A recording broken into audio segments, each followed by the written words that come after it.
a money supply, and people are going to get poorer. And that, if you're not producing and there's a lot of demand, prices will go up. There is nothing foreign about this. It just happens to be a fact of life, much as the fact that the earth is round. And some people will try to convince you it is flat because it is popular. It used to be popular in the Middle Ages, by the way. But that did not make it right. Second, the question of local origin. I think the marrying of these universalistic principles with the local context is what, if you ask me and contradicted me on that, I would gladly accept that we have not developed a capacity of how to break the threshold of marrying these ideas, the technical ideas, with the local demands. This is a challenge that faces all of us, and I was hoping that in my presentation I was making that clear. Thank you very much, Mike. Jack? I can be brief. Your reactions are well taken, and I think it's incumbent, despite the consensus on markets, to remember, for many reasons, we are not at the end of history. We are living in dangerous and complex times, in fact, with a lot to do. China is a great economic success, but you still have an authoritarian regime with lagging or losing political legitimacy that covers a fifth of the world. There are threats abounding politically. The Zapatistas had every reason for an uprising. Chiapas has been run as a feudal landholding of the caciques, and a deeply authoritarian and deeply unfair society in Chiapas for hundreds of years. And the uprisings have come periodically. And the regime is not still the democracy that it needs to be.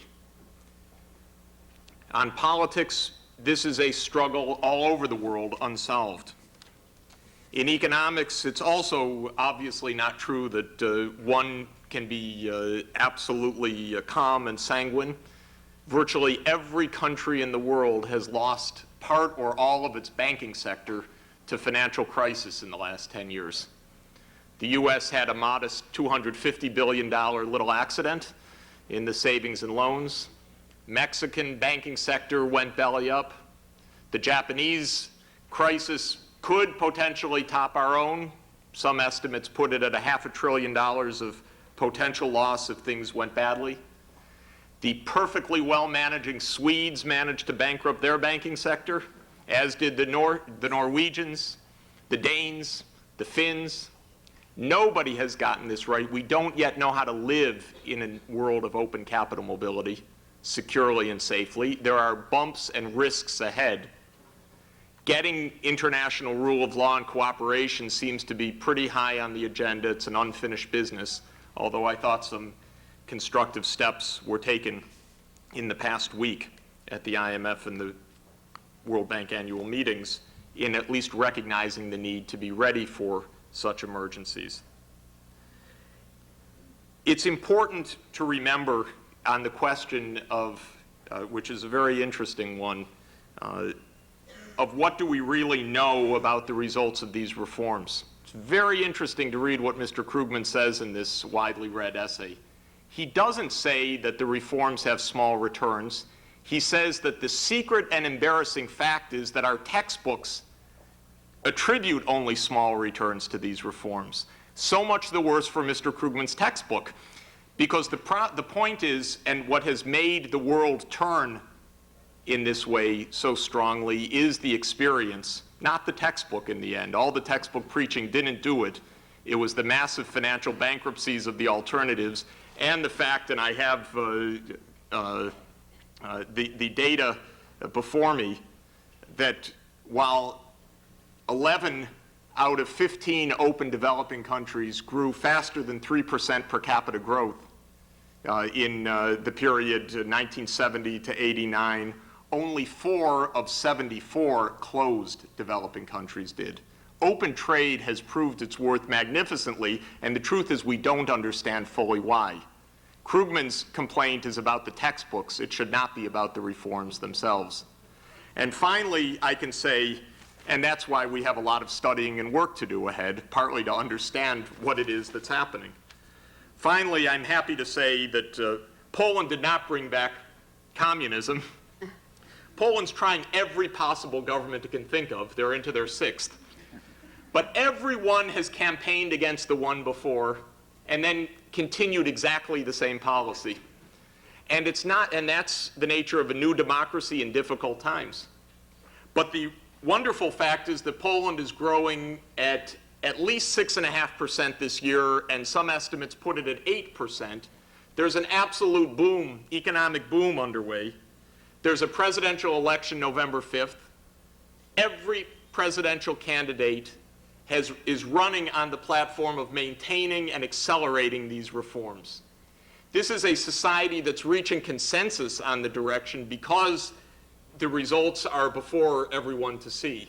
Poland has been made over again, and it's had economic dynamism at the fastest in Europe in the last 3 years. So politics is complicated in any democracy, and governments win and lose and come and go. But the staying power of change, when well done, and I would say when done democratically, because that gives a tremendous depth and staying power and legitimacy to these changes, has been seen in Poland. It's been seen in many of the democratizing countries around the world. It's our challenge to help work and make that continue.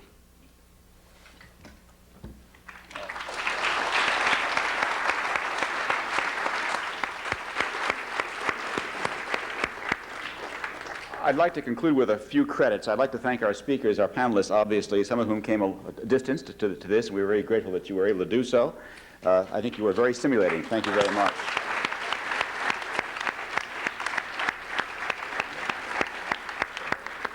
In the back of the room is Joe Stern, who organized this entire operation and put me up here as a puppet to do what he told me to do.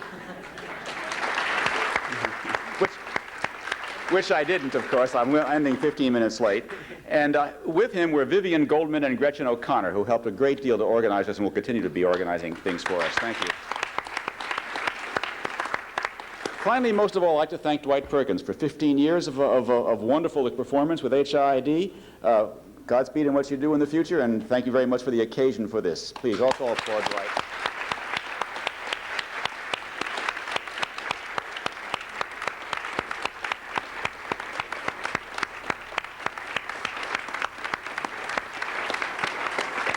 And thank you all for your participation tonight.